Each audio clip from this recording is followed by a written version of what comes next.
3, 2, 1. Let's go.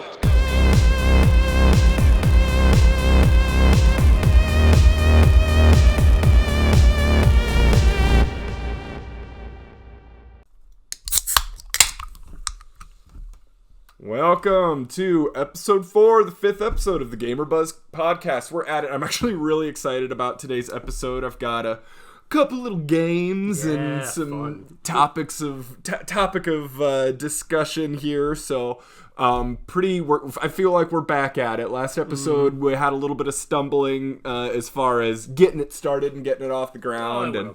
It was a fine episode, but I'm ready. I'm ready. This is our first try on another great episode. Are you regretting our numbering scheme yet? Because I can tell people, we recorded episode 4, the 5th episode of the podcast now. Yeah, because we got 0. Episode 0 was the first episode, and this is episode 4, but it's the 5th episode. Whatever, man. It's all right. If it's good enough for Resident Evil, it's good enough for us. And that's right. A little bit of a foreshadowing here. Yeah, our little game. Mm-hmm. Yeah, absolutely. So as far as drinks this time, I'm just drinking Red Bull because I've been addicted to caffeine lately. And so having a much smaller Red Bull. It's not about the size, it's about how you drink it. Well, that one has like 120 milligrams, I think. This one's only 80, so yeah. I didn't want to be tweaking it for the episode. But we'll see. But you still got your Liquid Death, so yes, got a nice mango water Liquid Death, down. Yeah. Yep. Delicious. Excellent. So what have you? Let's start with our show and tell. What did you bring to show us today? All right. He didn't even tell me, so this is a secret. So I'm gonna see what's happening here. Seth, what would you say if I told you that I have the successor to the Sega Dreamcast in this box? The successor to the Sega Dreamcast? Yes. Like you wouldn't believe me, would you? The Neptune? No, that was the predecessor. But okay, I wouldn't believe you, no, because there's no such thing. This, if I can get it out. What is that? I haven't seen that. When did you get this? Yeah, I've had this for a while. I think I got it with my Sega Rally cabinet. But this is a Sega Naomi, if it's Japanese, I guess, 2 arcade board. What? So what makes it a successor to the Dreamcast? So generally, I don't remember the exact parallels, but generally Sega would have a console, and then they would have an arcade board that was roughly the equivalent of, or it'd be based off of that arcade board. Okay. So the Sega Dreamcast was based off the Naomi 1. So I think that would have been like 98 that would have come out. I think there was like a GD-ROM, so the weird CDs that a Dreamcast runs on. There was a GD-ROM version of these, the Naomi 1 and 2. This one has a cartridge. It's screwed into the front of this. I can't take it out, unfortunately, but it's just like a big ROM cartridge, basically. This is Virtua Fighter 4 Evolution. But after they discontinued the Dreamcast, this was the next arcade board. So that's what the next system would have been based on, is probably that framework. Yeah. I mean, if they were going by their pattern. Yeah, right. So there may have been like an intermediate one between the Naomi 1 and the Naomi 2. Okay. I'm not sure, but this, I read online, is about 4 times as powerful as the Dreamcast. So it would have been basically the next second console. More powerful than a PS2. Yeah. So that's crazy. Virtua Fighter 4 Evolution actually was ported to PlayStation 2. It was never ported to any, it wasn't ported to Dreamcast or anything like that. So to give us an idea of like what the next system would have potentially looked like, what arcade games did that run? Honestly, the only one I recognized when I looked it up earlier was Virtua Fighter. Okay. Because the rest of them were just like go-kart games and maybe like a racing game I'd never heard of. So it wasn't a super popular board. There were some later House of the Dead games. That was probably the Naomi 1, would have been House of the Dead 2. Okay. So House of the Dead 3, that's probably some other Sega board I'm not privy to. But sure. Yeah, so this is basically just a big arcade board. So like, I was the first episode where I brought the Neo Geo MVS board. This is kind of the same deal where the main board is everything around this cartridge here. And then if I had the correct screwdriver here, I could take that out. And presumably there's a connector in there. But this has kind of more traditional outputs on it. Is it because it almost looks like a console? Yeah, so I've never actually powered this up. I think I could. We should. Yeah, because it has all kinds of weird connectors on here. It does have like is that VGA out, and it has like a RCA connector for sound and stuff. As far as like powering it with power, it has like Molex connectors and stuff. So it's kind of... Would you have to solder those, or is it going to just plug in? No, so these would be just this is like what's on a PC board. Yeah, okay. exactly. So this is kind of like an offspring of the MBS, the Neo Geo that I brought in, where it was like, this is the main board, and you can swap out games for it. And the Neo Geo was like the first one to do that. But yeah, so this is kind of like a what if, if Sega had stuck around, where this had probably been, what we'd say, like the PS3, Xbox 360 generation. And I would guess that this maybe has comparable graphics to this. Yep. I'm not sure how the PS2 version looks compared to the arcade version. It's probably a lot worse, considering this is pretty beefy. But the arcade version of Virtua Fighter probably looks closer to what a PS3 is capable of. Yep. Okay. That's awesome. I'll have to boot it up sometime. Yes. It has like traditional connectors on it. It's not like, generally arcade monitors is not something you could just hook up like a PlayStation 2. It has like its own unique connections and stuff. There's probably some way you could, adapter to adapter. Oh, sure. Yeah. So yeah, I thought I'd surprise you with my Dreamcast 2 here. Yeah, we are big fans of the Dreamcast on the Gamerbuzz podcast. Oh my gosh, yeah. I just like the Dreamer. Well, okay, so what I love about the Dreamcast 2, and I think what's funny is you brought up the GD-ROM, is the Dreamcast is one of the easiest consoles to like pirate physical games on, and it's because of the GD-ROM, which was created specifically to make it difficult to pirate games. They kind of messed up with that. And essentially what happened, and I'm very much breezing over this, but essentially what happened is because they had this unique CD format that they used that they thought it would make it harder to pirate, but I guess this Japanese musician released an album on a disc with a similar format, and so people were able to like reverse engineer that, and essentially release it. Yeah, it all came down to a music CD. That's what I know. I was not aware of that. That they were able to unlock the... I think it is related to CDs, not DVDs necessarily. So yeah, it's supposed to be close enough that you could burn a CD and a Dreamcast will read it. So yeah, I know. I've borrowed burned games from our friend Derek, and it's worked. And I actually tried to use a CD-ROM and with some success running it on a Dreamcast. Okay. So I don't know. They ran really poorly, and I never really got super into it. But you can make them run really good, really 1-to-1. But I got it to work functionally, but not really well. Have you ever heard of Bleemcast? Yes, of course. So back in the day, I remember I was in a video game store and I saw something called Bleemcast. Why is Metal Gear Solid on this? So it's essentially, I think it was only Metal Gear Solid and Gran Turismo or something. Yeah. They had a disc you could buy and it would run PlayStation 1, those two PlayStation 1 games. I'm sure they had probably plans for a lot more, and they probably got cease and desist, kind of the heck out of them, yeah. And it wasn't just ports; they were supposed to look a lot better too. Yeah, I think because I actually found out, the PlayStation 1. If you look at a native PlayStation 1 running on actual hardware, all the graphics and the textures will snap around in weird ways. Yep. So I knew it had something to do with like it not having enough power or something like that, but it has to do with integers or something. Where say you have a grid and say that it's 1, 2, 3, 4 down the grid. Yep. The PlayStation cannot do decimal points when it comes to its graphics somehow. So it's either at 1 or 2. It can't do 1.5. Yeah. So that's why the graphics seem But if a character moves, it because of the way frames work, it has to be in some points in between. Yeah. So wow. And it looks like crap.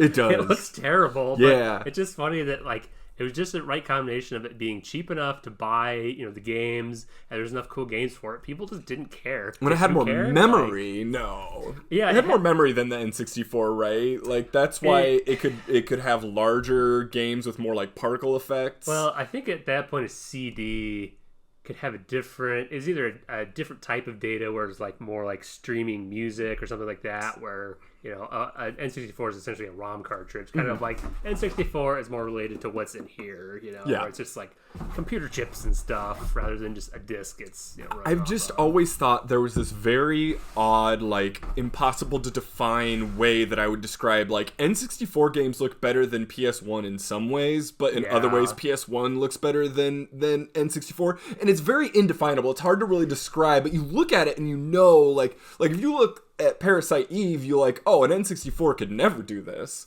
Yeah. But then you look at like Ocarina of Time and be like, a PS1 could never do that. Part of it is I don't know what the native resolution of a PS1 is. It's probably less than like a TV actually is at. But the N64, for some reason, they have a blur filter on all of the textures, which you can actually hack and turn off with the Game Shark. Yeah. We should try that sometime. Yeah. It'll be fun. And you can actually see what the textures look like. So it's like, that's why it has that Vaseline smeared all over thing look, where a PS1 does not. So Vaseline. Oh God. Yes, the Sega Vaseline. A PlayStation 1 has a lot sharper graphics, but not necessarily better looking. Where an N64 has very smoother, by comparison, has smoother looking graphics, but is very muddy looking in a very unappealing way. But apparently, there's just like a but line the textures of code. Stay still. They don't chitter around, look like garbage. But there's apparently a line of code that you can change the Game Shark or something that will turn off that filter. And you can I'd like to see that for sure. I'd much rather have pixely textures than just blur all over mud. everything. Yeah, no, 100%. I definitely agree with that. Nice. Well, thank you for that surprise. That was awesome. I love that. I forgot I had it, to be honest, because it's just in my basement. Is it something you found in like a storage unit or? No. So I think when I bought my Sega Rally Championship big arcade cabinet, the guy had a bunch of other stuff with it. So that's where I got my spare Street Fighter 2 board, and he had some like arcade marquees and stuff like that. So before I ever had my cabinet for Street Fighter 2, I had a spare board, but. It's basically like I was buying. I think I bought Sega Rally for $800, and I was just like, "Oh, would you put that in for free? Would you put that in for free?" And he did. He was just kind of wanting to get rid of it. So I got all kinds of stuff for free, and Sweet. I love those. Yeah, I'll have to try booting it up sometime and see what it does. So my my show and tell, and sorry, puberty all over again. Yeah. Oh man. At 34, I'm still going through puberty. It's a nightmare. Ultra puberty. But no, so mine has more to do with my history and collecting and like my franchise preferences. So one of the holy grails of my collection, I should have brought over in the first place. This isn't the show and tell, but this is the lead up to the show and tell. The showing off. Oh yeah, I know. I think this is like I show this off in every other episode. Yeah, it's a good one. But it's my Shining Force 3 for the Sega Saturn, and the reason that's such a big deal for me is it's an RPG made by the people who made Golden Sun. Yep. It was it's kind of Camelot now. At the time, it was like Sonic Team something. Oh really? Yep. So the new pickup that I recently got, so I was going to get a new tattoo. I was going to get a Lord of the Rings tattoo. And I had kind of budgeted out and priced out kind of what I was willing to spend on it. My ideas for it kind of kept spiraling and kind of getting bigger and more grand. And to not kind of throw actual numbers out, essentially when I went and got it quoted, I just want to get it, but it's going to be a little bit more saving up. It ended up spiraling a little out of control and kind of my vision for what I really wanted. So I sold to go towards it. I had sold my Xbox One S. So I have an overabundance of Xboxes sitting around for some reason, because I got the Xbox One S was my first Xbox One. And then when the Cyberpunk edition came out, the Series X, I wanted to get that because I was buying all things Cyberpunk. And then when the Series X came out, I got that. So I've just got this white, slim Xbox One laying around. So I threw it on Facebook Marketplace just to see what I could get for it. Well, I had this money burning a hole in my pocket because I decided not to get the tattoo yet. Mm-hmm. And I went to Video Games Etc. on the Southwest side. Okay. And they had a copy of Shining the Holy Ark. It's pretty cool. On Sega Saturn. So this is a spin-off of the Shining series. And it's really cool because it's very much... Oh, there it is. Sonic Software Planning. So that's... Okay. I can get it to show up. I had not heard of that. Yeah, it's going to be too blurry on there. But Sonic Software Planning, that's who eventually became Camelot and released the Golden Sun games, and now all of the Mario sports titles that we... are inundated with, for better or for worse. Too bad. Yeah. But there are good Mario sports games. It's just that's all they're doing now. So where the Shining Force series is like Fire Emblem meets a traditional RPG, where it's like you move around towns and you can talk to people and go to shops and things like that. But the combat is like Fire Emblem, where it's a top-down, turn-based tactics. Shining the Holy Ark is much more. It's like it's Etrian Odyssey. I think I sent you the Etrian Odyssey meets Golden Sun. So if you don't know what Etrian Odyssey is, maybe you know what like Wizardry is or Legend of Grimrock. It's like a party-based first-person dungeon crawler. Or Phantasy Star 1. Phantasy Star, yeah. Perfect. Yeah, Phantasy Star 1 as well, which I imagine Phantasy Star and the Shining series have a lot of overlap in terms of their like Sega. Quality and exactly, and their development. But essentially what you do is you play as a party of characters that share one single first-person screen, and you're going around towns and dungeons in this first-person perspective in a fully 3D environment, which is really impressive, and in a open world, like the same way that like Final Fantasy VII's open world. It's like an overhead map that you're picking out where you go. And the game, I will tell you right now, I think I have about 5-6 hours in it, and I still want to keep playing it. Nice. That's a good sign. Shining Force 3, I got stuck, and I've tried coming back to, but I really haven't gotten the motivation to get past that part that I'm stuck at. I keep wanting to come back to Shining the Holy Ark because it's very bland graphics, but every dungeon is vastly different than the last. Towns look very different. Like, I want to keep playing, so I want to keep seeing all of the different scenery and things that this like old, mini bit 3D modeling can do. And I would say, as far as music and character models, because the character models are actually like much taller than they are in Shining Force 3. They're little bitty sprites. Oh yeah, okay. They're actually full tall models. Okay, that's cool. And I would say everything reminds me, I'm getting a lot more Golden Sun vibes out of this than Shining Force 3. So it's a huge hit in the nostalgia bone for this, because again, I'm probably never going to get a Golden Sun 4, so yeah, this is what I got. So the only one you're missing is Shining in the Darkness, right? Shining in the Darkness. What is that one? I think that one is considered the worst one. I think that one is also a first-person dungeon crawler, but you're just in one town and you're doing like kind of like the Wizardry game on PS2. I think it's like that, where you're just in one town with different facilities that you're continuously going back and checking out. And then you have one dungeon that you're constantly going through. I'll get it. I'm sure I'll still get it if I can get it for a reasonable price at some point. I think that's the expensive one, though. Is it really? Yeah. Is it more expensive than Shining Force 3? I don't know about that, but I think it's more expensive than Shining the Holy Ark. But yeah, I used to collect Sega Saturn stuff, but I never got any of the Shining games. But yeah, I remember, I think that one was pretty pricey, because it has like a knight and a princess on the front of it. Am I remembering that correctly? Curious. That's a Genesis game. Oh, what am I thinking of? Yeah, that's only about $40 complete. No, I'm thinking that there's a third Saturn one, I think. Maybe it's something completely different. I'm totally wrong. Yeah. Anyways, just to cover while searching here, I used to collect Sega Saturn stuff. Shining Wisdom. There you go. I knew it was something, but Shining Wisdom isn't what I was describing. Shining the Darkness is that wizardry like Shining the Holy Ark was a successor to Shining in the Darkness. Okay, gotcha.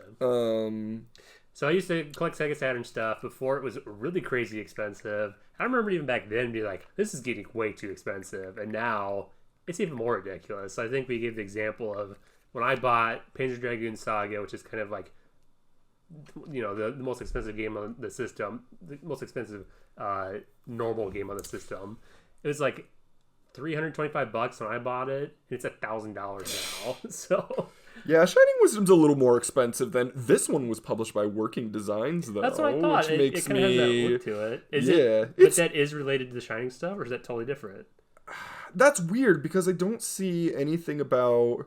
It's actually an action RPG. Yeah, as I say, it's not a dungeon crawler, I don't think. But yeah, that was just one I never picked up. That one's that one's closer to like 225, so it's not okay. So yeah, like Shining I mean Force that's 3 expensive. Don't just go out and spend 225 on something you don't want. But like if you know about Sega Saturn RPGs like JRPGs, that's on the modest side of RPGs. Modest, yeah. It does have the same look as the Shining series in terms of its sprites. Okay, yeah. But I remember little sprites and stuff. Yeah, it looks more like Ys essentially. It looks a lot more like an Ys game. Yeah. That's definitely one I'll keep an eye out on. I don't think I was aware of that one. Yeah. Yeah, I knew that there's 3, and obviously Shining Force 3 in Japan, there was like Shining Force 3 games. Different. Right? Yeah. I don't know if there's 2 or 3, but there were multiple like entries in Shining Force 3. Yep. Which I would love to even just to import them, and I don't know, just to have them, just to all look nice together. So yeah. Cool. Very nice. Very Good cool. I always like seeing Sega Saturn stuff. Oh yeah, it's still one of my favorite things to collect for, even though it's like the slowest thing I collect for. My pockets are not that deep anymore. No, nor mine. I would not have. The selling of the Xbox definitely funded that whole console just to get one game. So that's Sega Saturn for you. What have you been playing? So I was still playing Front Mission 3 a whole lot. Okay, it's still really good, but it's one of those games where it's just like. I felt like I was getting pretty far in it, and I looked how many total missions there were. I think when I looked, I was like, man, I must be getting far. And it's like at 25 missions at that point. There's like 100 missions. I'm just like, oh, I hate that feeling. Boy, okay. Yep. So to be honest, I've been reading a lot more. Okay, what you been reading? Finally, I read House of Leaves, which is one that I've been wanting to read for a while. Yep, you've told me about that one. Okay, it's a super weird book. It has. Did we talk about this in the previous episode? It has multiple framing devices in the book where it's like. Somebody made a thing. Somebody wrote a book about the thing. And somebody found the book and did like footnotes on the thing. And it was kind of built to me as like a horror thing where it's about a house that has like impossible spaces in it and stuff. But I think one of the coolest things about it is when I was like paging through it when I first got it, there's pages where like the text will be like in a spiral or like upside down, or it's like there's one part where it's like the text is on a box, and the next page of the box is smaller. It gets smaller and smaller and smaller. So it's using like text formatting to kind of integrate with the story in an interesting way. I wasn't crazy about the book, but I was glad I was finally able to read it. It's very dense, not easy to read. So after that, I kind of went the other direction and read Pet Sematary by Stephen King. So. Have you ever seen Pet Sematary, the movie? No. Dad didn't want... When we were going through our big horror movie, like, watching when I was in, like, middle school, early high school, that's when my dad never wanted to watch. I could totally see why, because if you have kids, you probably don't want to watch that movie, but... I know the general idea. Yeah. So I've watched the movie a while back, and I really liked it. So I finally wanted to read the book, so I've just been on a reading kick, so I picked up for like $5, half-price books, and I read through it, and it was really good. That was like one of the first major Stephen King books I've read that wasn't just a short story. Yeah. And it's like the night that I finished it, I'm like, I'm going to rewatch the movie. Yeah. I rewatched the movie, I was like, oh, the book ruined the movie for me. Really? Because everything felt so rushed and like condensed and kind of goofy, where in the book, it can be...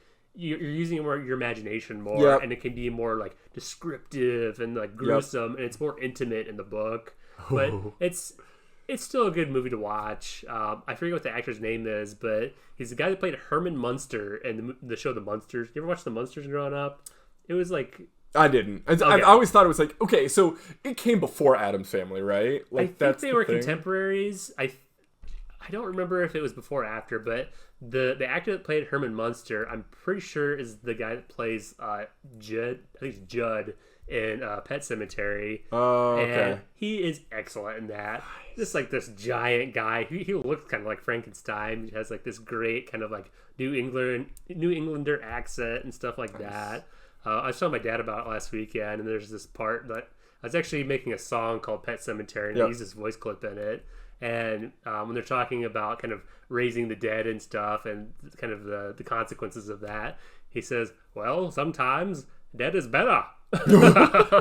And for some reason, that line always makes me laugh because he just has that really thick, like, Maine accent. Yeah, yep. But, so yeah, I guess briefly then I started Valkyria Chronicles Valkyria Chronicles last night for PlayStation 3, which is kind of like an anime war strategy game. But I think it's very unique. It's very unique. I think you gave me my copy. I gave you the PS3 copy, yeah, and I enjoy it. I only gave it to you. I like it, but I had gotten the remaster for Switch, so I just had that laying around. But I do enjoy the game. It has a super unique combat system where it's like turn-based strategy with actual live movement. Oh, I'm sorry. No, I mean, yeah, it's kind of like not historical fiction, but it's like an alternate version of World War II with like anime characters and stuff. But in battle, you kind of have the overhead map, and you pick a character. And after you pick the character, then you are in like 3D kind of third person controlling that character. You can like line up your shot in real time. Like if you have a sniper, you can line up like people from further away. And like the further out you go, it affects your hit chances. And some classes are better against others. It has really unique graphics too. It does. Because I feel like we overuse the word painterly, but like a sketchbook. Yeah, that's the thing. It's almost like colored pencil. Yes. Because or watercolor. I've heard it described as like painting or watercolor or something, but if you look at it, it has like kind of sketch marks as if it's like colored pencil or something. But super pretty game, really unique, especially PS3 era. I like the cutscenes, and they do like the panel, like comic book panel almost looks, but in the panel they're live action movements, or not live action, but So I think I was literally just playing that a little bit last night, and so just started it, and it's like, oh, this is pretty cool. But I think besides that, that's kind of all I got going on. What about you? So, in addition to playing Shining the Holy Ark, which I've been really digging that, I think I'm in like the 3rd or 4th dungeon. I'm in a town right now where it's actually like pretty populated and a lot of tall buildings, so my frame rate is coming down to a chug. But Visions of Mana, which I brought up in a previous episode, is one of my most anticipated games. Came out yesterday. Oh, really? And I've got about 4 or 5 hours into it, and I've got a bone to pick with some of these big time reviewer outlets. So to start it off, I'm enjoying it. Everything that I thought I would enjoy about it is good. The only gripe I have is the same gripe I had about Trials of Mana, where it's like you can't turn off the quest marker.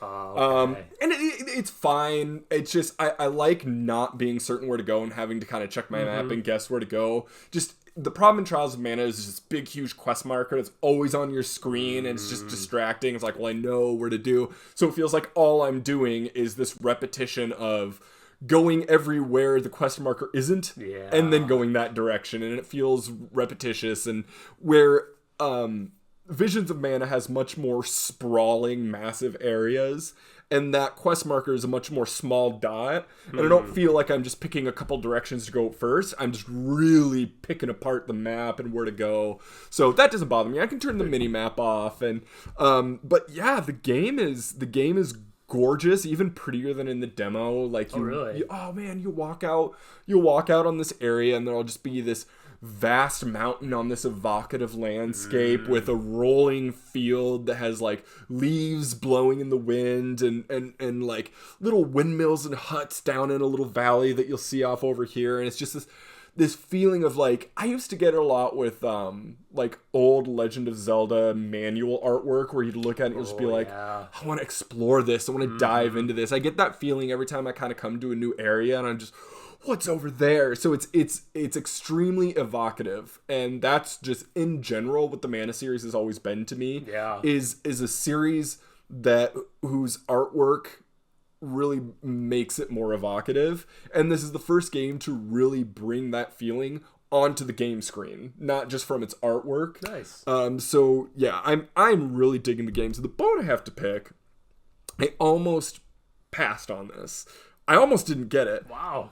So GameSpot reviewed it 5 out of 10. Ooh, ouch. They gave it a 5 out of 10, which, to clarify, like, they're the only ones doing that. It's sitting at a 76 on Metacritic, which I have to assume is being brought down heavily by that. It's an 8.5, easily. IGN gave it an 8. A couple other reviewers that are less big gave it like an 8.5 and 9. So it is a fairly well-beloved game. So let me give you some points, some docs that this guy gave. Spill some tea. And oh man, if you go to the comments, please indulge yourself. If you want to see just a toxic comment section, go look at the comment section of that. Oh, they are not happy with it. Yeah.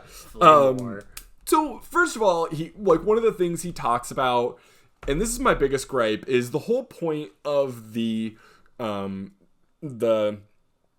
game is that you are going to different towns collecting alms, and alms are individuals who sacrifice themselves so that the world can continue to flourish. So there's you, the main character, the Soul Guard, and you are there to make sure that the 5 or 6 alms, these other characters who have been chosen by a fairy, help them journey to the mana tree and sacrifice themselves to the mana tree. And sounds gruesome. To keep and it's, I mean, imagine it's like, oh, you turn to light, and it's very, slitting their throat in front of the mana tree. nothing like that. It's more just like, you're giving up your soul to the mana tree so that you can, so that the world can continue to thrive. Okay. So one of the first complaints that this guy has is, at no point in the game does the question of the morality of like having to do this come up. It's just like everyone's okay with this. And it never diverts or questions. It's like, okay, that's what literally every other video game would do. Like, this game is actually like going down a path of like, what if this actually were the solution, and what if it wasn't? So it's just his own idea of basically what the story should have done that it didn't do. That it's like, okay, that's like, and it's fine, like personal preference can come into it, but I feel like by not doing that, this game is like every other game that had that concept would obviously do that. Call into question the morality of doing that. Like Final Fantasy X kind of. Yeah, exactly. And it's like, okay, we've seen 100 other games do that. Like, I'm sorry, this game is like practicing some originality, I suppose. Because I thought about this too, right? Like, and I'm not going to get super political or environmental, but like, I mean, we're destroying this earth. Yeah. Like we're I'll second that. Yeah, exactly. Like we're like, I feel like that's not even a lukewarm take. Like with just the current like emission rates and greenhouse gases that we are putting, our carbon footprint is destroying this planet. If like 98% of scientists agree on something, I'm inclined to believe that. I am as well. So think about it this way. What if there were, let's just say Mother Nature. What if Mother Nature were a physical, tangible being that came to us and said, okay, here's the thing. You guys are disgusting parasites and you are filling this place up with gas and you are destroying, you're taking all of the resources. But I'm going to do this for you. Every 100 years, you take one representative from each continent and sacrifice them, and I'll hit the hard reset button. All the resources restore. Greenhouse gases are ejected. The ozone layer. I feel like that would be... I tell you what... We would be getting a steal. We'd be getting a steal. You make that sacrifice a billionaire, I'm on board. I literally said that exact same thing to Emily. I was like, and if they really wanted to boot it, it's a billionaire. But no. Or instead of it being like a volunteer, you make it the person on each continent that has the highest responsibility for that continent's carbon footprint, right? I'm sorry, we're not trying to solve the world's problems, but my point is the story of this game is very justified. Like, that's, I mean, I'm on board with that moral quandary. And, like, that was one of the things he docked it for, is, like, it didn't question that. It's like, okay. So that's silly in the first fantasy. Place. It's fantasy, and it's not trying to create any major, like, evocative questions about the human condition. I mean, you obviously know a lot more about mana than I do, but it's not like it's not high art. It's not even like high concept. No, not at all. It's just like a simple kind of fantasy story, right? Exactly. And that's all it's trying to be. So for him to be like, I don't know, whatever. So another thing that he brought up was lip syncing. Like, sometimes the lip syncing didn't match. It never matches. It's not, like, if you look at the game, it's clearly just mouths opening and closing with no real lip syncing. It's like, oh, this game doesn't have enough pixels to match up with lip syncing. Have you played a video game in the past 30 years? Exactly. So that was a really shallow complaint. And then just another thing, he talks about invisible walls where there will be like, and I don't like invisible walls either, and I will admit there are times where you can get up to a place where it looks like you should be able to cross this hill and get to the tree on the other side, but you can't. But the thing is, if you look at any of the video of his gameplay, he's clearly trying to break through a wall on the minimap. Like, on the minimap, it's very clear that that is not a navigatable area. So he had to kind of shimmy his way up this cliff to get where it was. And again, I mean... This is a GameSpot review? This is a GameSpot review, yeah. And it's not... that's my biggest gripe is this review. It's so silly. And it's just, like, silly gripes that, like, have no business coming from a professional reviewer from a major outlet who is at the same time, I will say, ranting and raving about how amazing Star Wars Outlaws is. And again, I haven't played the game. I haven't played the game, but I think I have enough of an impression of like, oh yeah, it's another Ubisoft game. Yeah.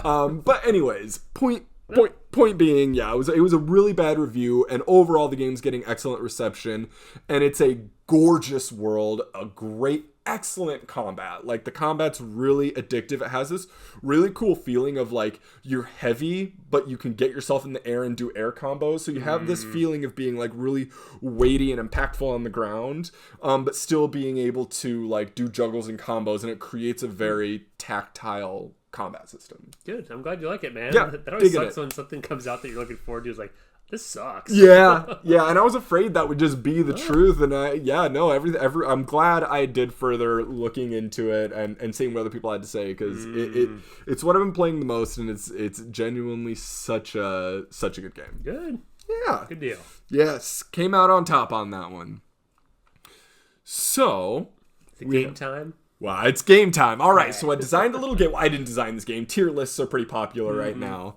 So essentially what I did is we each created a tier list and took 10 of our favorite franchises, and it doesn't even necessarily have to be number 1, number 2. Like you didn't even put Dark Souls or Zelda on yours. Yeah, so I would say just favorite, just like ones we really like. Franchise we love. I did more of my favorites on there, but it doesn't have to be. Okay. And I failed the assignment. No, not at all. Not even remotely. So what we're doing is we're going to look at each other's list, and we're going to try to guess on a ranking from S tier down to C tier where that falls on the other's list of favorite franchises. So I'll go first just so you can kind of see. I've been thinking about this all week, so it'll give you kind of a look into what it is, and we'll kind of talk about some of the games. And it'll be our first game that has a first podcast that has some alternate graphics. So it'll come up here. We'll take this opportunity to talk about certain series and stuff, and talk about them too. 100%. And I'll give some of the reasons why I think like this falls in this area for you. So yeah, we'll shut this off and bring this up. So we're gonna start with yours. So go over the games that you put on your list. Okay, so yeah, I kind of wanted a random assortment of things, and some of these are some that I really like. Don't want to give it away, obviously. So just going in order here, as we have in the bottom, Tokyo Extreme Racer. It's kind of a very Japanese-focused racing game. When we go into it, I'll talk about it more. It's kind of an interesting backstory of what it is, but I think the first one was on Dreamcast. That's kind of the first one I played. This kind of a unique kind of racing series. Is it more arcadey or more? You'll talk about it more. But... you're upgrading stuff, so it's more kind simi. I mean, it's not simi like Gran Turismo is, but it's also not just straight up arcadey like Sega Rally Championship or something. But a nice kind of mix in the middle. Next series is Castlevania. I guess I won't give it away, but yeah, I am a fan of Castlevania. The cover we have up there is for the first one. I play the crap out of that one. You know, I've quite a bit of experience with the series. Okay. So if you don't know that, it's kind of like vampires and every single B movie monster. They kind of all use that Castlevania. Yep. Again, with a horror game, we have House of the Dead. So House of the Dead is a horror light gun game. So, you go to the arcades. House of the Dead 1 and 2 were staples in the arcade. Yep. You would go up to House of the Dead. There's different versions of the cabinets, but there's 2 guns there, and you can basically blast through zombies, get through a mansion, or whatever game. Dump your quarters in. Dump your quarters in it, yeah. At one point, I could get through House of the Dead 1, I think, on 1 life. Ooh. I don't remember how many credits that would be, but yeah, I used to be pretty good at it. The next is BioShock, super famous, well thought of series. only 3 games out for it, and they just kind of dumped it after that because for reasons we'll explain later. Yeah. But great. It's that's one of those games where it's talking about kind of very highfalutin ideas. Yes. Right? Yeah. It's talking about things that are not generally. I mean, at the time, it was objectivism and like Ayn Rand and why that's dumb and like kind of. But it has kind of an under the sea kind of theme to it and stuff and nautical stuff. Super cool. Yeah. The next one, I think that's my number, or the 5th one in Fatal there. Frame. It's Fatal Frame. Fatal Frame. Again, I don't want to give it away. I mean, Seth knows how much I like it, but super cool series where it's basically you're using kind of an occult magical camera to fight ghosts. So it's very Japanese game. The first one is you're kind of, I think you're just in one kind of house in the first one, where the second one is you're in more of a village. But super cool, super creepy. I mean, with Silent Hill 2, I think Fatal Frame 2, again, I don't want to give this away, but like those are like in the same kind of not tier level, what do I want to say, like they belong together. If you think Silent Hill 2 is that good, Fatal Frame 2 is right up there with it as far as its prestige. They're contemporaries. Oh yeah, they're contemporaries too. I think prestige is what I was thinking of. Oh, okay. So 6th image there is Mega Man Legends, one of it's okay. I've given it away. It's okay. It's okay. Look, I know where I'm going to put most of these already, anyways. So Mega Man Legends, it was kind of a weird offshoot of the Mega Man series that had nothing to do with this when this came out. But this is the first ones I played, was the Mega Man Legends series. One of my favorite series. I think I mentioned maybe in a previous episode that it was the first time when I played a game, it felt like playing a Saturday morning anime in video game form. Here's our hot take for the podcast. Mega Man Legends is the best Mega Man game. It's my favorite. I think there's probably some that are. I think it's the best one, but I don't know if I can fight for that. Not gonna be the hill you're dying on. Yeah, I think people should play it, and it does. Like back in the day, people didn't really care about that game, but now it seems like people appreciate it a lot more. Yeah. Number 7 there is Painter Dragoon. Painter Dragoon is a really cool series. The main games are like it's kind of a subgenre of a shmup, but it's like a rail shooter is what they call it. Yeah. So the first rail shooter I can think of is what's the one for like Sega Genesis? The one Johnny likes a lot. Oh, Space Harrier. Harrier. It's kind of a Space Harrier descendant where you're behind this dragon thing and you're riding it and you're kind of going through these beautiful landscapes and stuff. I think it's Nausicaa in the Valley of the Wind. If you've ever seen that anime, this is super influenced by that, and it's just as beautiful as that movie is. Next one is the Metroid series, so we have Super Metroid up there. Obviously, super famous series by Nintendo. We did finally get some good new Metroid stuff in the past few years, which made me really happy. Sci-fi. Very influenced by, like, Alien. The Alien movies, directly influenced it. Maybe litigiously so. But still, a great series. A huge fan of that one too, especially kind of the more, it's not quite horror, but there's maybe horror aspects of it. I mean, it's oppressive. It's certainly an unsettling atmosphere. Yes. Next one is R-Type. I think I've talked about how much I love R-Type in the past year, but kind of one of the greats in shmup history. You had kind of Gradius or Gradius, I don't know how you say it. Came out right before R-Type, and R-Type came and kind of like improved on that style of shmup. Side-scrolling, kind of sci-fi horror. Also, like a ton of Japanese games in the 80s. Inspired by Alien. You can't really see it in the screenshot we have here, but the first boss of R-Type is like a rip-off of the Xenomorph from Alien. Like, again, litigiously so. I'll go ahead just because we've got it up. I'll go ahead and... So, it has multiple... Yeah, so even in the artwork there for the very first... it'd be the second image there. That looks like a Xenomorph. Like, that's... I'm surprised they didn't get sued, but back then, Japan was playing fast and loose with kind of a lot of copyright stuff. I love the series a ton. I love the vibe of it and graphics, blah, blah, And then the last one I have is Resident Evil. So obviously another prestige series from Capcom. The grandfather of survival horror. Well, so I would say the Godfather, because I feel like the grandfather was Sweet Home. Sweet Home, yeah. So we talked about that last episode. It's one of my favorite JRPGs. But yeah, Resident Evil basically was supposed to be kind of a remake or kind of an evolution of Sweet Home, the game I talked about last episode. Obviously, beloved series, tons of games in it. Zombies, basically, zombie survival horror games. You know, they go into like bio type stuff. It's not necessarily like John Romero style zombies. Right.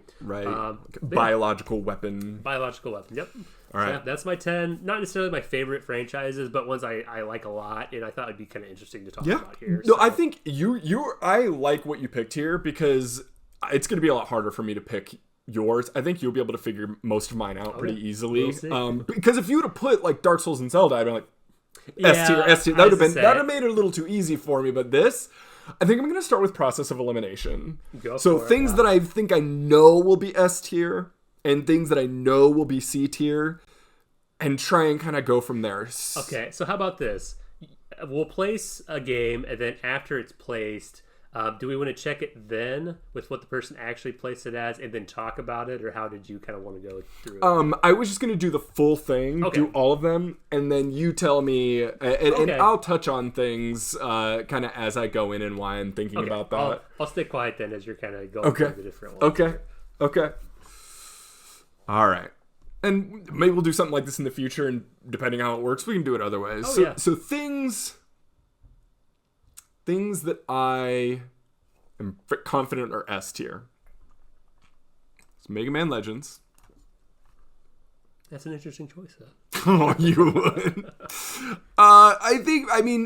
This is kind of one of the first games that like I identified as your favorite game. So this is one of the earliest games that I remember being like you talking about and like knowing. It's like all the way back to Ocarina of Time, talking about this game as well. I'm gonna say Super Metroid. Similar, I think. So Metroid as a series. We have to remember these are the Metroid. series. So, yeah, I guess that's okay. I guess I'm falling into that trap too, but I would still say Metroid as a series is. I know. Yeah, that's hard because I know Super Metroid is definitely S tier, but is the Metroid series? I'm gonna put Metroid down to A tier. Okay. Again, this is just your opinion. Your opinions about my opinion. Trying to guess your opinions. I'm gonna put Tokyo Extreme Racer as a C tier, only because we just don't talk about it that often, and partially because I don't play a lot of racing games, so there's not a whole lot of reason for it to come up. But I'm just thinking C tier would be like games that we like, games that we appreciate, but like aren't like we're not constantly going back to them. There's ones that kind of are always in the back of our mind. I feel like B tier is going to be the hardest for me. Yeah. Here's the thing about Castlevania. Because I know you love the NES games. I know you love Symphony of the Night. And there are a lot of them that you like. Obviously, you don't give a shit about the 360 ones. No, you don't give a. I mean, there's a lot of the game as a whole. There's probably more Castlevania games you don't give a shit about that exist than that do.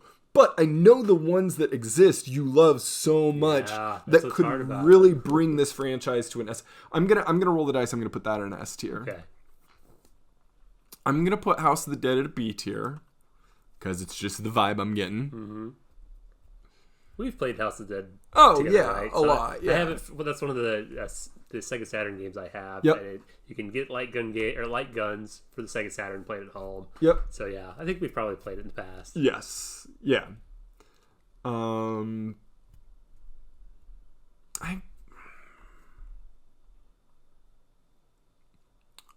R-Type I'm gonna put at an A tier. I feel like A tier. I feel like that isn't quite an S tier, but it's definitely been on your mind a lot lately.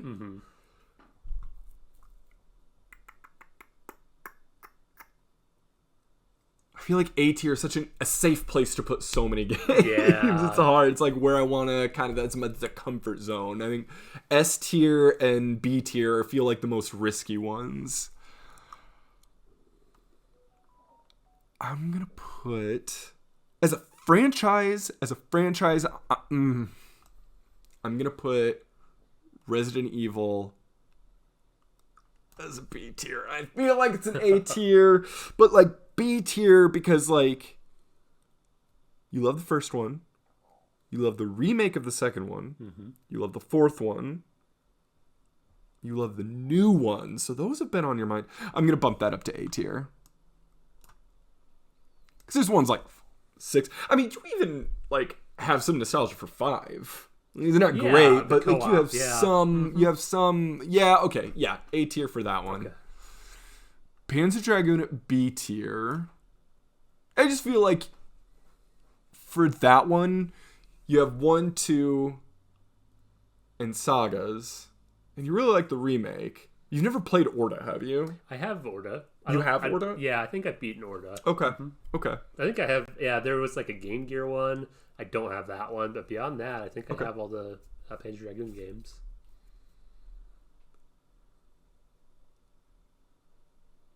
I'm trying to think of. I'm trying to rearrange some of these in my head because some of these might change a little bit before I get my final answer. And the only reason I'm saying that is when I told you I was going to add a C tier to the list. I had to bump down a couple of them to see. Exactly. You specifically used the term a couple. So I know there's another one in there. So I'm trying to think. Oh, this is hard. I don't think either Fatal Frame or BioShock is a C tier. So what? I'm going to put Panzer Dragoon down to C tier. We just don't talk about that one that often. I know you like it. I'm going to put BioShock at A tier. I know you're not a big fan of Infinite, but I think you love 1 and 2 enough. I'd say it's a fair assessment. I'm going to Fatal Frame at B tier. Okay. All right. Let's think about these. So, I feel like I had more on S tier when I first started on this. I really took a risk with Super Metroid. But again, that one we're talking about franchises. Yep. And you love Super Metroid. Mm-hmm. You liked the new one. You really liked... Yes, because Super Metroid's S tier, but I don't think... Yes, I'm sticking with that. I don't think Metroid... Oh, man. I feel like I need to put one more in S tier.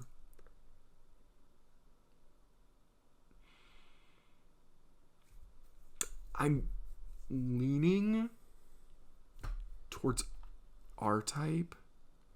Especially because, again, it's one that's fresh in your mind. Mm-hmm. Like, it's one you've really been into lately. I'm feeling pretty confident about my A tiers. I like this list. I'm getting a good vibe out of it. I think you should keep it like that. Like, I mean, I don't have my list right in front of me, but it's like, I think you did pretty good. Okay. Do we want to go through it now? That's my final answer. Your final answer, yes. Yep. So tell me where I landed. Okay. So I'll just go down. Let's see. How do you want to do it? From the bottom up or so? Yeah, let's do S tier last to get to your favorites. Let's save the best for last. So to start with, Tokyo Extreme Racer. You were correct. Cool. It's a C tier game for me. It's one of those types of games where I go to it for a very specific reason.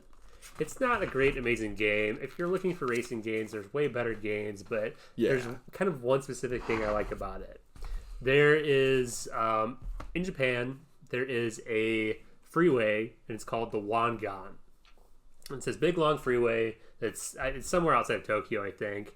And, like, in the 80s, the 80s was, like, this big boom where people were buying, like, they had all this money, right? Because, Japan's economy is booming. So they had all this money and all these crazy cars. Mm-hmm. So people would buy these cars. They'd buy, Porsches, Ferraris, Nissan Skylines and stuff, and they would just modify the crap out of them, and they would go on the Wangan. And since the Wangan is just like a big, long, straight freeway, they would try to go as fast as they could. Yep.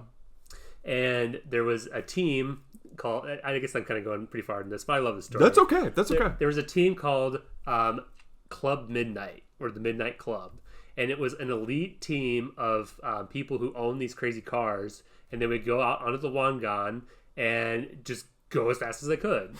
But there was very like specific things you had to do to get on the team. It was like a very elite team. Crazy, so, like, death-defying stunts of it wasn't even that. It was action. like if you were reckless, they wouldn't let you on. Oh, if you okay. ever got into a crash like that harmed civilians, basically, right, you were out. Like stuff like that. That's cool. So it was like, and there's actually another video game series called Midnight Club. Yeah. So I think that I don't know much about that game, but that's referencing Club Midnight. Dude, Japanese like racing lore is just it's excellent. There's an excellent video on it. If you look up just Club Midnight, I'm sure you can find it on YouTube. It's an excellent documentary. It's called Initial D. Well, so Initial D is like a different story with Japanese racing, which is more related to drifting, which is what I actually do in real life. I don't do like the high speed freeway stuff because that's way too dangerous. But so basically, Tokyo Extreme Racer is kind of you're doing that. Mm-hmm. You're on a highway and you're doing circuits around the highway basically, and you're just trying to like you'll find rivals and stuff. Yeah. And you got to beat the rivals, then you get money, and then you can upgrade your car or get new cars and stuff. Yep. It's super cool. It has like a lot of I don't know if they're officially licensed, but it has like all the cool cars that people are driving and stuff. At least the Japanese version. So love the game.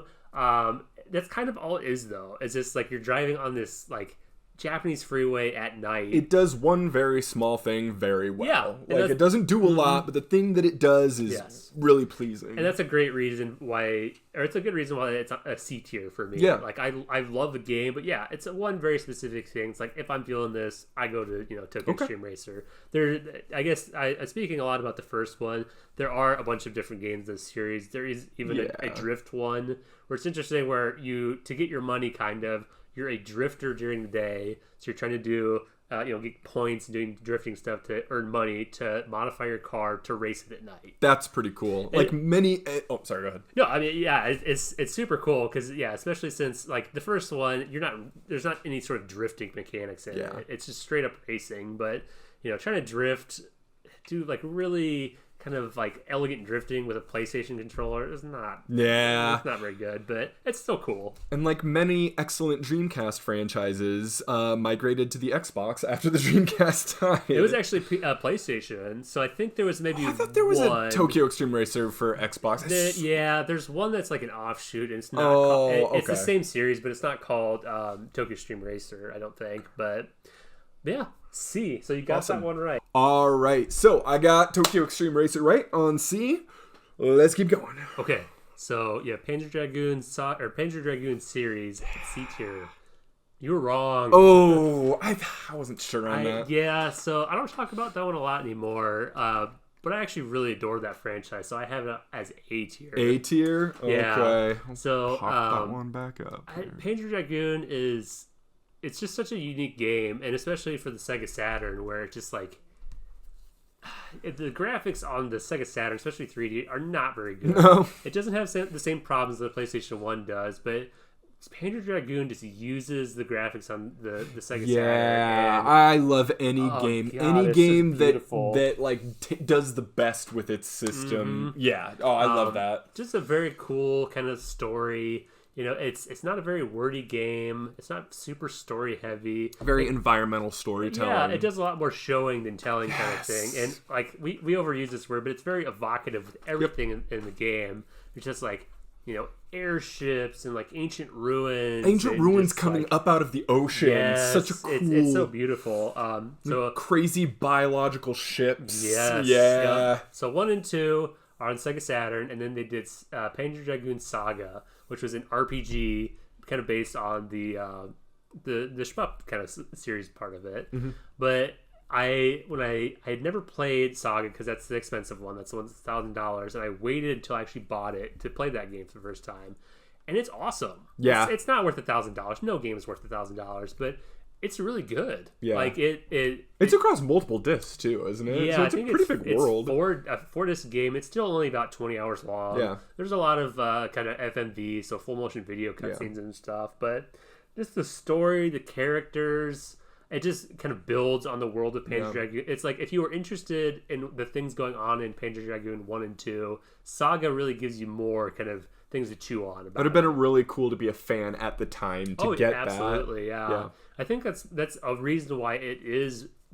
that expensive, is because it wasn't a very large print run when they made it.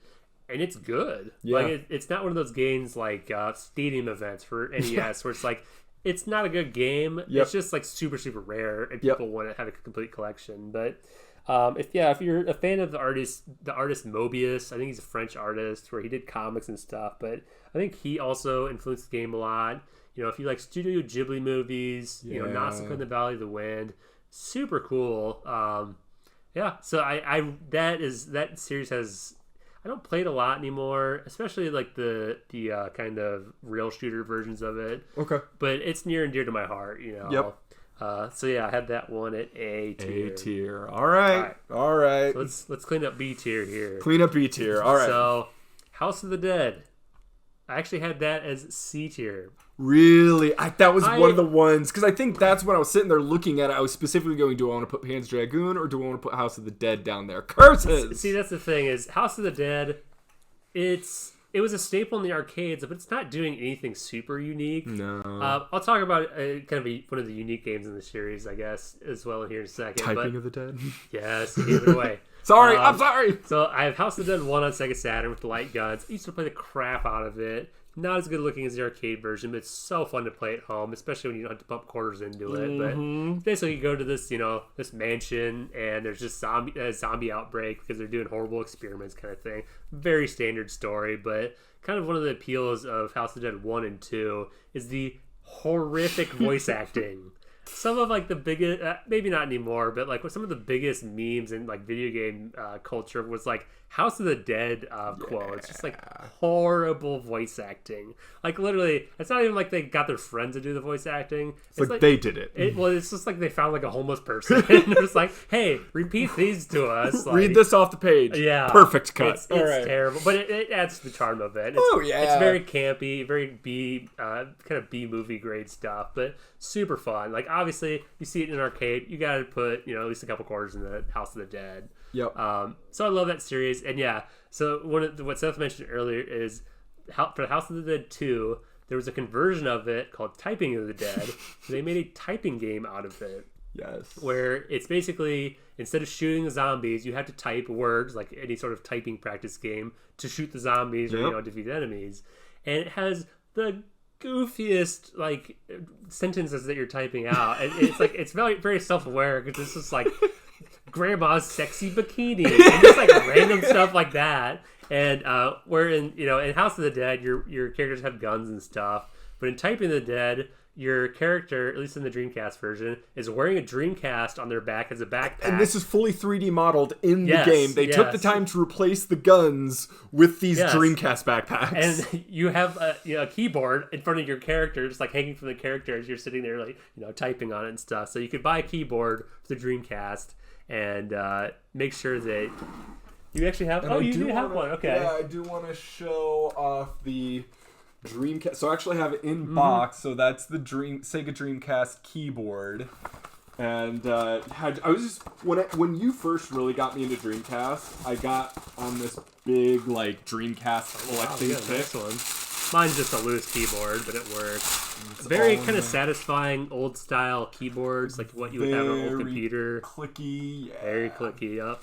Yeah, full keyboard, because you could use it with online games and stuff too. But yeah, Typing the Dead is awesome. I think you can actually get it. You can get Typing the Dead, or maybe the sequel. There's another Typing the Dead game for like on Steam for PC. Yep. Totally worth checking out. It's super goofy and fun, and it's a great way to practice your typing as well. It is. It's a legitimately like decent typing tool. It's basically like a edutainment game. Yeah. Where it's a typing practice game, but also is a House of the Dead game. So I'm not sure. I think there's actually an arcade version of it with a keyboard. Really? I'm pretty sure, where you had a keyboard at the arcade and you play it like that. Know that. That's awesome. I don't know that I've ever seen that in person, but I think it exists. But House of the Dead is a super great series, but again, it's not like doing anything super crazy as far as a game. So that's why it's on my C tier there. Sure. Sure. All right. So B tier. Okay.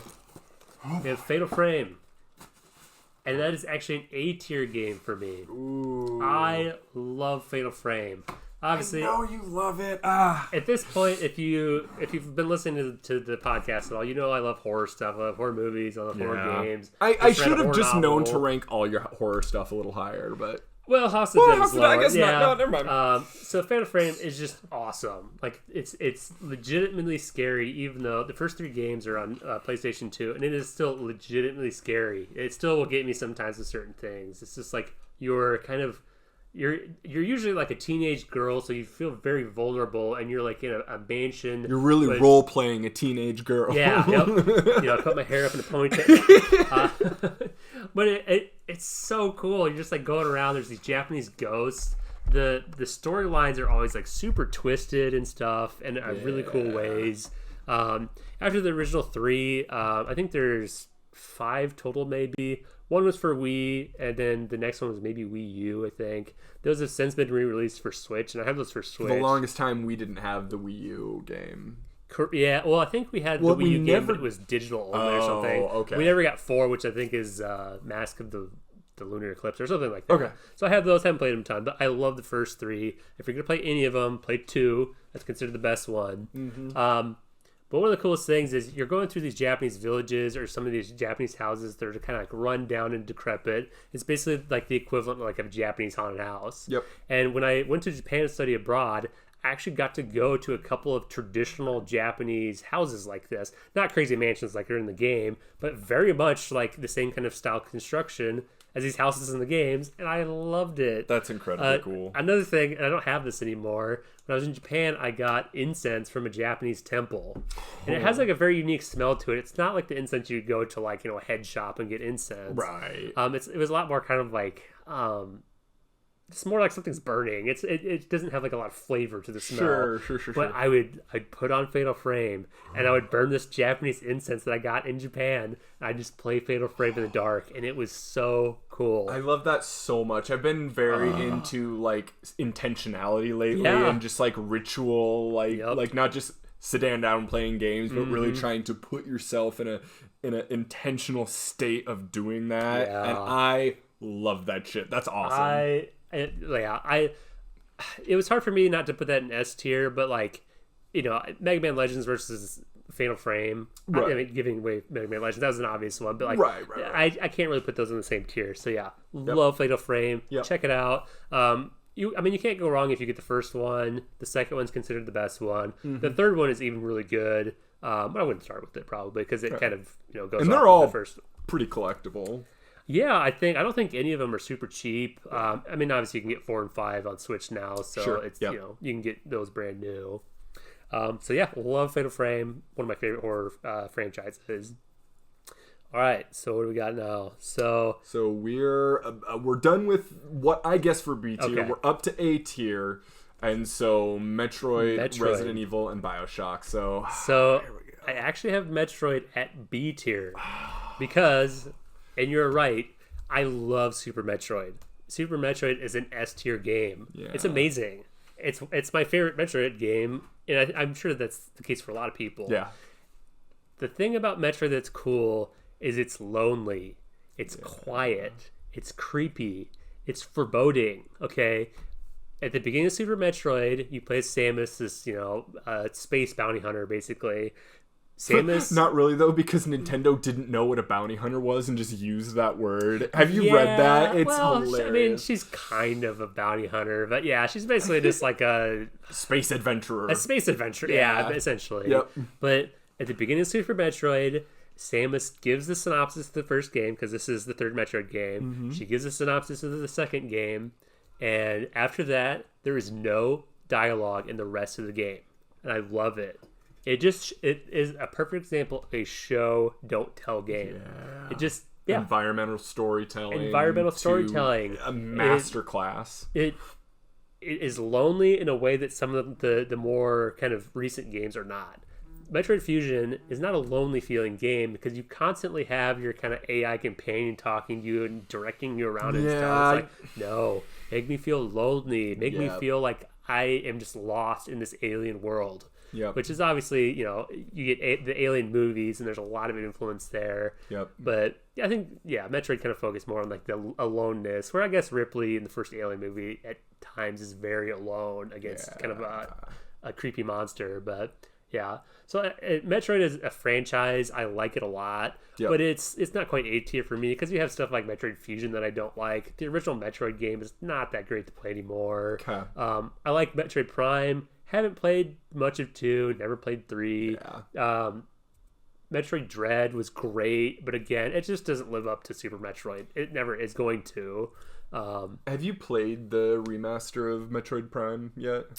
No. It's incredible. Like, it's such an incredibly good remaster. It does the perfect thing that a remaster is supposed to do, and it makes it look like your brain remembers it. Like, that's just the best remasters. It is, and it is. It looks as good as you remember it looking. Every texture from the ground up just looks gorgeous, and that's another one I want to show you. And Metroid Prime is another game in the series that is great at making you feel alone and lonely. It's very isolated. Yeah, you feel very isolated. It's great. The second game is good, but again, the first thing you do is like you're trying to find a crashed team, and you're kind of like there's a couple dialogue things, not a ton, other like, characters and stuff. So I haven't gotten much into those. So as much as I like the franchise, I'm not like crazy into all the games. It's Super Metroid is definitely an S tier game. That's enough to put it in B tier for me. Yep. So next we have Resident Evil on there with I need to get another one right. Okay, let me. It is actually an A tier, so you got that one okay. right. Yeah. All right. And partially, like, Thank you. I think my favorite Resident Evil game is probably the Resident Evil 1 remake, which is the image that's used here. It is amazing. Yeah. Even just as a horror game, not even just as a remake of the first one. It is an amazing game. It is one of the best looking games on the GameCube. Yeah. In ways that I don't think because they have since re-released it on, PS4. I'm sure it's on Steam and stuff. Yep. But on a CRT TV on the GameCube, it looks amazing. It looks like about as photorealistic as a game could on a CRT TV. It looks better than it has any business looking. Yeah. And it plays great. It's creepy, and the first Resident Evil game on PlayStation 1 is very campy. Yeah. The voice acting is terrible in ways that is humorous. It's but fun, yeah. The remake is great. It's scary. It's dark. It's disturbing. And there's enough changes in it that it still makes it interesting. So it doesn't feel like you're just treading, previously, traveled ground, I guess. Yep. But so yeah, that's my favorite one.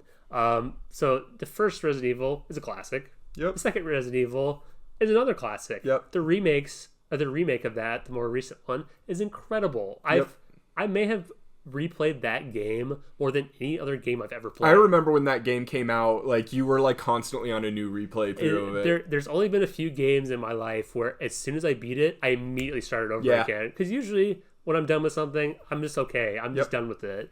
I just wanted to play it more, and I played it over and over and over again. Yep. I remember you doing the is it Lunk? What's the guy in the military outfit? Hunk. I remember you just doing runs of that. So you have Hunk, that is the guy in the gas mask and stuff like that. But then there's Tofu. So this is a goofy story. I don't know where this came from. There's an extra mode after you beat the game where you play as a giant piece of tofu. It's because in the original it was just a test item. It wasn't actually tofu. It was just a test. So it's basically a giant, white rectangle kind of cube thing. And you basically are just the point of it is you're super vulnerable as the piece of tofu, because tofu is very soft. So you're doing these kind of challenge runs through the game in ways that you're not doing in the main game. But 3, the remake is great. It's not as good as 2. 4 is a top 100 game of all time. 4 is my favorite Resident Evil. It's probably a top 50 game of all time. Maybe even better than that. It's an amazing game, and I still love playing the original for GameCube. And 5 is one where it's co-op. It's super fun to play as co-op. Not a great game, not a great horror game, but playing co-op with another person is super fun. 6 we don't talk about 6. 7 was amazing, where return to form. It was a return to form with a refreshing point of view, I guess. Resident Evil 7 was one of my favorite VR experiences I ever had because I got it for the PlayStation VR. And while the PlayStation VR is kind of really crappy VR at this point, it's just really low res. But you are so immersed in this game when you play it VR. It's basically you're in like a Louisiana bayou plantation house. And it's like part Resident Evil, but it's also part Texas Chainsaw Massacre, part PT, part The Thing, part PT. Yep. And playing it in first person in VR with headphones on. Oh man, it was a once in a lifetime gaming experience. Yeah, for it was sure. crazy. I have 7, or no, that was 7. I have 8 for PC, not VR. I played a little bit. It's supposed to be good, whatever. But they're side games. But like, just as a solid franchise, there's just so many. Like 1, 4, and 7 are just enough for me to put an A tier. Yeah. It's just so good. Yep. So yeah, you did a good job with that one because I do genuinely like that one a lot. All right, BioShock next. I actually put BioShock as a B tier. All right. I know you're not wild about the third one, but I thought the first 2 would be enough to carry it. That's the thing is, so you have 3 BioShock games. You have the original one, which BioShock 1 is another like top 50 game of all time. Yeah. The things that it did with its story, the gameplay, it's just kind of a very light, immersive sim. Competent first-person shooter. Great atmosphere and stuff. But like the different directions the story went, and we won't spoil this here, but the twists in the story were crazy back in the day. Like they were amazing. The storytelling is great, and the characters is great. It's kind of like a retro aesthetic of like 50s, 60s, Art Deco, under the sea, like a hidden city built under the sea. Yeah. It's when a video game starts talking about like literature stuff, you kind of know you're not just playing Mario anymore. Yeah, it's just like, it's kind of more. This is elevating that. it to higher art. Like it literally is one of the games that is used in the argument of video games as art. Yeah, which isn't really an argument anymore, but certainly is. It can be used. And it's a great example of that.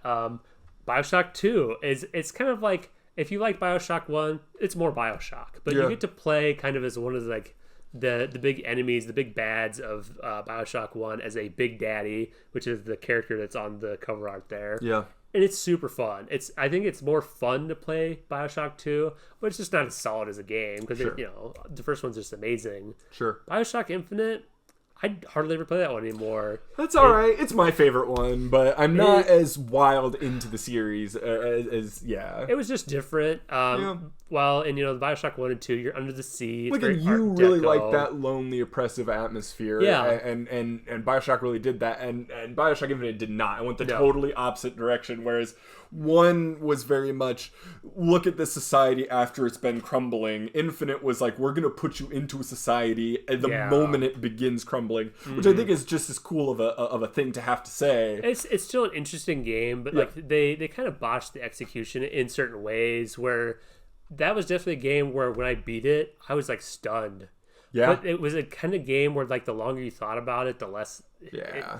A good game is like the more you think about it, the better it should get. Where for me, BioShock Infinite was the opposite. It's just like the more I thought about it, it's like, and just like the play style of the game, they just really lean more into like modern first-person shooter. Yeah. Right when like more dialogue heavy. It's just like Call of Duty really influenced that games in ways that are not attractive to me at all. That's fair. But yeah, like that was definitely a close one between A and B tier for me because 1 and 2 are so good. Yeah. 1 being like that is just like an all-time classic. Yep.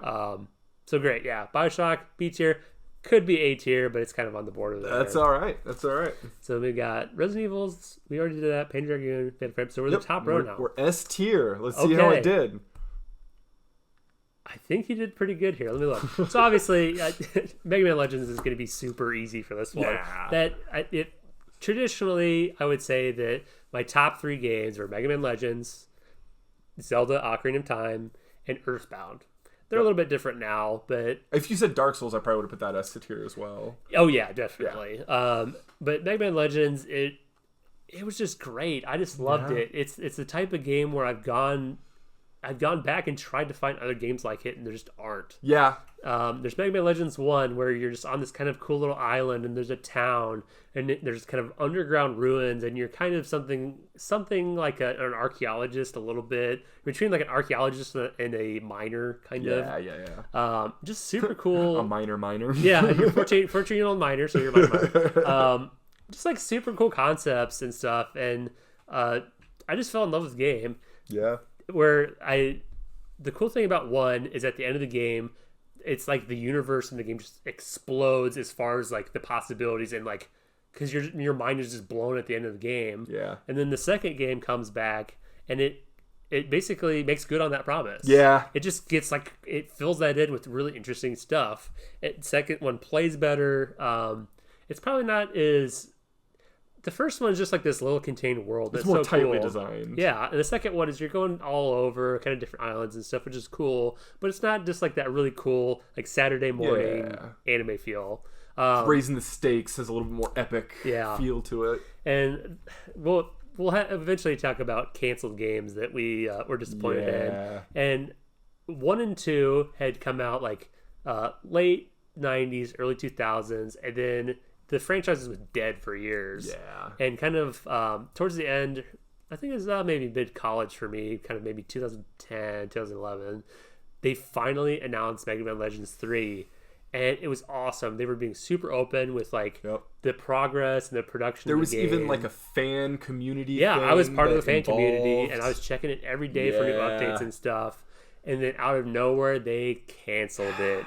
And sounds so goofy, but it's like, cutesy little anime game. But a part of me died that day. Yeah, I shit you not. Like a part of me died inside. It's after devastating. That. I was devastated because they were even gonna have a demo, that they had a demo that was like ready to go. Yeah. I was so ready to play anything new for Mega Man Legends, and then we didn't even get the demo. Hopefully someday that'll leak, maybe. Yeah, because it exists, because there's a journalist that played it and has talked about it. So, I mean, I'm not wild. It was going to be released for the 3DS, which I wasn't wild about that, but just give me Mega Man Legends 3, yeah. Because Mega Man Legends 2 ends in a cliffhanger, where the main character is stuck on the moon. Yeah. And the third game was supposed to be like, okay, how does he get back? Yeah. And they so just said, Mega Man's still just up on the moon. Yeah. Just stuck there forever. So yeah, that was one that broke my heart. But I adore, there's 3 kind of games. There's Mega Man Legends 1, Mega Man Legends 2, and there's like a side games called Misadventures of Tron Bond, which is also cool. But it's kind of like mini games almost. Yeah. But it's interesting in its own way. Yeah. Adore the game. Love the game. Yeah, of course that's going to be an S tier. That would have been a very easy one for Seth, knowing me for so long. So, excuse me.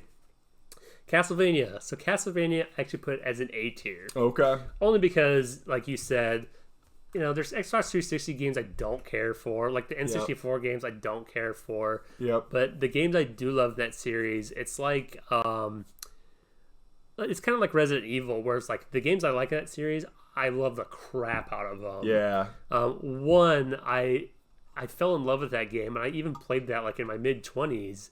I'd never played it as a kid, and it's great. Yeah. I love it.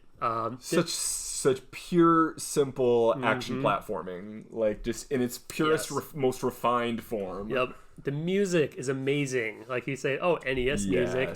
The NES music, like, and this is why it's so good, composers wrote the music for that. Yeah. It wasn't just like their sound guy making little bleeps and bloops and stuff. Composers wrote the music. Yep. So 1 is great. 2 is a flawed gem, I'll say. Yeah. It's become a joke in the video game world because the Angry Video Game Nerd, one of his original videos, is making fun of Simon's Quest, Castlevania 2. Yeah. But you know what? It was a way ahead of its time. It was. Oh, yeah. It's definitely trying new things. I say the same thing about Zelda 2, is where, like, it's just different because there was no standard. Yeah. Zelda didn't have a standard. Castlevania didn't have a standard yet. They had one game, and they didn't know what was coming next, and so they tried something completely new, and that's... Video games should do that now. They don't do that anymore. Like, well, yeah, because it's not safe to do that. Because video gaming is such a multi-billion-dollar market. There's too much money at stake, so they don't do it as much. But it's interesting because the first 3 Castlevania games have the same arc as the first 3 Zelda games do. The first one was a classic. It almost defined a genre, right? And the second one, experimental, weird, and kind of off-putting to people, but it's interesting. There's something interesting there, and it's still worth playing. the third one, where they refined the original formula, and it's great. Yes. And that Castlevania 3 Yep. is amazing. The music in that one is amazing. You're playing as 3 different characters. It's a lot more polished of an experience than any of the other ones. I don't really like it as much as 1, because 1 is just like hardcore, simple, the OG, kind of. Castlevania is another one I could just talk on and on and on about. Castlevania Circle of the Moon. I think that was the first one I played for Game Boy Advance. I think you had lent me that when we were little kids. I love that game, yeah. And while I don't have that one anymore, it's not my favorite, that got me into the series. Yep. And at the time, I didn't know that was basically kind of an offshoot of Castlevania Symphony of the Night. Yep. Which is, instead of being very linear like the first few Castlevania games, it was like Super Metroid. Well, that game blends them very well in that it takes the classic gameplay, that very straightforward action. You have a whip, and it takes that, but combines it with the explorable castle of Symphony of the Night. It's so good. I love Circle of the Moon. It's a good one, yeah. It's this kind of thing. It's like, if I want to play that style of Castlevania, I'll just play Symphony of the Night for PlayStation, but... I think Circle of the Moon does enough differently in its just more traditional use of the whip, and has enough of the traditional injected into that it stands alone as its own thing. But I definitely see what you mean. Yeah. I mean, the Castlevania games, like a huge part of it that I like is the music. Yeah. It has like kind of Baroque influenced music. Yeah. Stuff you would play on like a creepy organ. I love the music so much. I have the chiptune soundtrack on vinyl. You do. Yeah. Lucky. Super giant Castlevania nerd. I love it. And it's obviously horror themed as well, which I kind of dig. All right, so last one, R-Type. R-Type was an S tier, so yeah. Sweet. That's the thing. It's like, I'm not great at R-Type. Yeah. Some of the games are just kind of way too brutal and hard, but I still love it. And it just comes down to, when I should have listened to what I said in the beginning, you just love pretty much every game in the series. Yeah, I mean, obviously there are ones that are better made and stuff like that, but it's like there's just cool stuff in all the games. Like, that's one of the games where like any little bit of lore I can get on the game, give it to me. Yeah, I was like, I love it. Yeah, I love R-Type so much. Maybe I've mentioned this in a previous episode, but I actually got my name in the credits of R-Type Final 2 because I helped kickstart it, which I basically just threw money at it. But yeah, and it's awesome because my name and a list of like 2,000 names is dead smack in the center. You're immortalized. Yeah, I'm immortalized in one of my favorite video game series, so I'm very proud of that. And again, not great at the games, but they're so fun. Like, there's just so much going on with like the lore, and it's one of those games where it's just like a show don't tell kind of game, where it's just like showing you weird stuff, and you're like, what is this? And I have to do, like, we talked about this before, I have to do an R-Type lore, either podcast episode or an article or something, because like there's lore that was kind of like hidden lore, and it's not considered canon anymore, but it's like some of the most interesting lore. And I just love it. So yeah, that's the thing, is like I don't even play R-Type that much. When I do play it, I really enjoy it, but I just love the series as a whole so much. It's good enough to get an S tier for me. So, Perfect. Yeah, that was my grand spiel about 10 video game franchises I like. I love it. Yeah, I'm happy. I'm happy with where I landed. You were pretty close on, especially when you moved some of them around. But yeah, some of those were kind of wild cards in there, like Tokyo Extreme Racer and stuff like that. You definitely, I think, you definitely made it hard on me by throwing a few wild cards in there. But this was a good game. So we are gonna save. We're running pretty long on time here, which is excellent. So we appreciate you hanging out with us. We're gonna take my section of him guessing my games, and move that to the next episode, because we really wanted to highlight Brett's new single on the episode. So I'm gonna take a moment here to jump over to the new single. What's the title?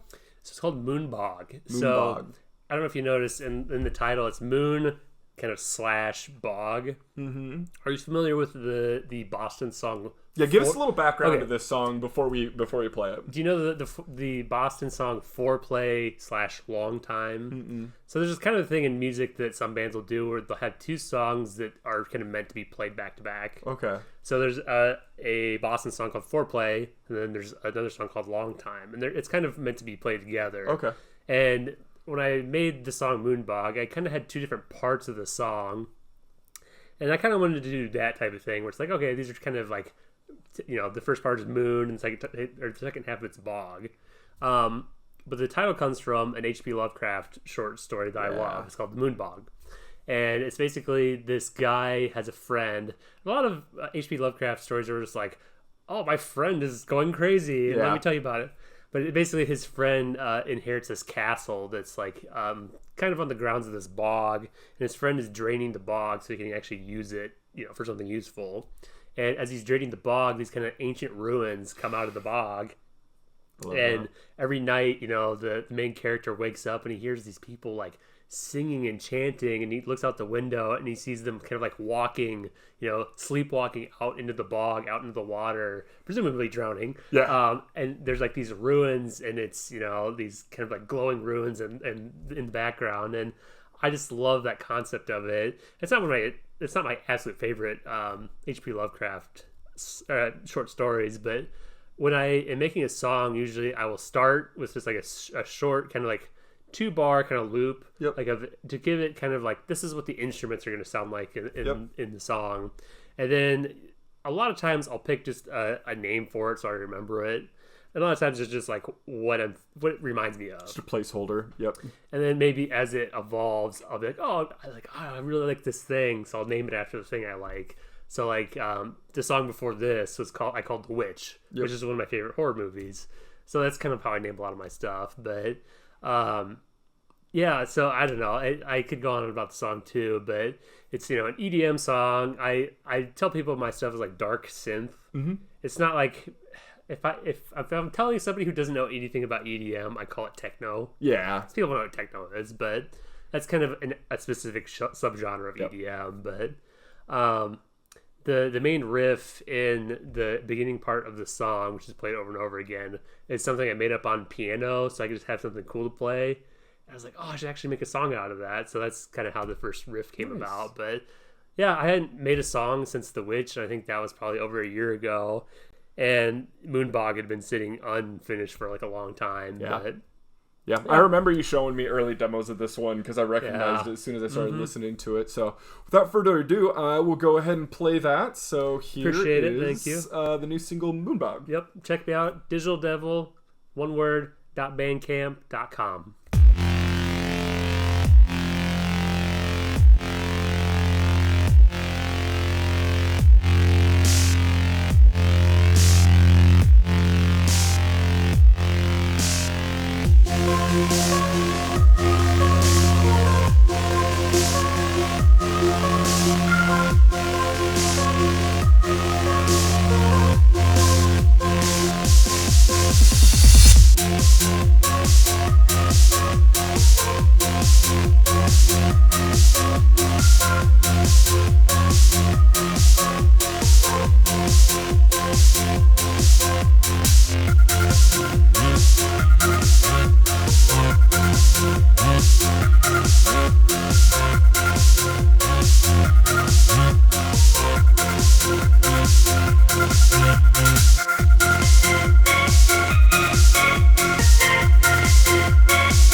Secrets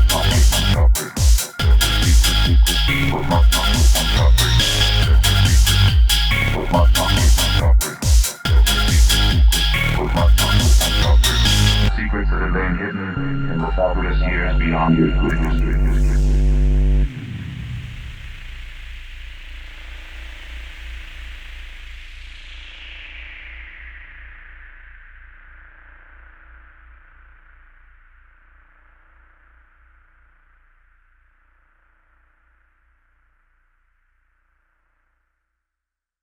All right. So hope you guys dug that. I dig that song a lot. Thank you. I think I like how all your music seems to like start off with something and then it just keeps building in on itself and grows. That song, I would say the back half of it, the bog portion, it makes me think of like in like I imagine like some old like PS2 level or graphic survival horror game where you're like running from some unkillable, like the whatever man in Resident Evil 2. Oh, Mr. X. Mr. X in Resident Evil 2. It definitely makes me think of like some combination of like Metal Gear Solid, like sneaking and trying to get away from something that's just bigger and far more imposing than you. I could see that being played over like something like that, but it's really, really good, man. Thank you. Yeah, and hopefully the viewers like it. It's my music is super niche, so I always tell people it's like, yeah, if you listen to it, it's not your thing. I totally get it. Yeah, it's not exactly top 40. You know what I mean? But I love it. I love making it. I have a lot of fun doing it. Yeah. And yeah, I like to put my own weird spin on it. So yeah, and also like just how a lot of your themes match up. Like, well, talk about where you got that sampling from. Oh, okay, so the H.P. Lovecraft, I think it's all in the public domain now. So you can listen to a lot of the audiobooks on YouTube, and a lot of them must have been recorded in like the 70s or 80s because it sounds like it's almost like cassette quality. But I was telling Seth, it makes me think of like if you've ever seen Evil Dead, where they find this reel-to-reel tape recorder in the basement and they're playing just like this, you know, a person on the reel-to-reel tape recorder. That's like the quality it reminds me of. So it just goes really well with like these weird, creepy H.P. Lovecraft stories. Yep. So I forget what the actual channel or whoever has it on there, but that's what the voice clip is. It's a voice clip from the actual short story, The Moonbog. That's what I'm talking about, your themes. Like, you always do such a good job of matching up your themes. So like you have this song that's inspired by this book, and that's about where a lot of that would begin and end. But then you sample an audiobook, not just any audiobook, but a really creepy, like old analog technology of that to put it in your. It always keeps. There's like layers that just keep unfolding when it comes to the theme of your music, and I really respect that. Yeah, it's just fun because when it's obviously I don't have a lot of lyrics and stuff in my songs, but in my mind sometimes the music is a story. Yeah, like there's been a few songs where it's like obviously nobody else understands that, but as I'm listening to it, it's like, because like even in Moonbog, like the end of it is kind of like more manic and just kind of like a little bit more unhinged, where that's kind of like the short story is just like a lot of H.P. Lovecraft stories end with the writer just going crazy. So that was just kind of like the sounds of the moon, or like the voices out in the bog, like are just like kind of more and more just like building and building until driving you to go crazy kind of. But at least in my mind, that's kind of what I was going for there. But I appreciate it. Thank you. Yeah. Hopefully, I don't know. I need to work on music more because I really enjoy it, but it is a lot of work. Like I spent like a whole day polishing that song, with just like tweaking things, getting all the levels right, and mixing it and stuff like that. But love it. Nice. Thank you for playing or listening, I guess, on the podcast here. And thank you very much, viewers, for tuning in again. So you can find us. We also have TikTok. So I am ZeroBuzzGamer0 everywhere. So on Instagram, TikTok. Eventually, YouTube will be that too, but right now you can just find it under Seth Melota, all my stuff. If you just search the Buzz Gamer Podcast, you will find it all on YouTube. The Gamerbuzz Podcast. The Gamerbuzz Podcast. It does come up, I think, first thing when you search for that now. So, and then you can also visit our website. We do run a website called Gamerbuzz.org. Is it .org or .net? It's .org. Okay. Yep. It's gamerbuzz.org. And you'll find we have a few articles on there. We also upload the podcast to that. You can find Brett on Bandcamp under Digital Devil. And so please look us up, support us, tell your friends about us if you think they'd enjoy video game collecting and just weird nerd conversation. If you think you suck, don't. Yeah, exactly. Keep it to yourself. Keep it to yourself and still listen to every new episode anyway. Yeah, and like it. Like and subscribe. The call to action. Yeah. Like and subscribe and go to all our other things, please. Yes. But other than that, again, thank you. We'll see you next time. Until then, this is a placeholder send-off.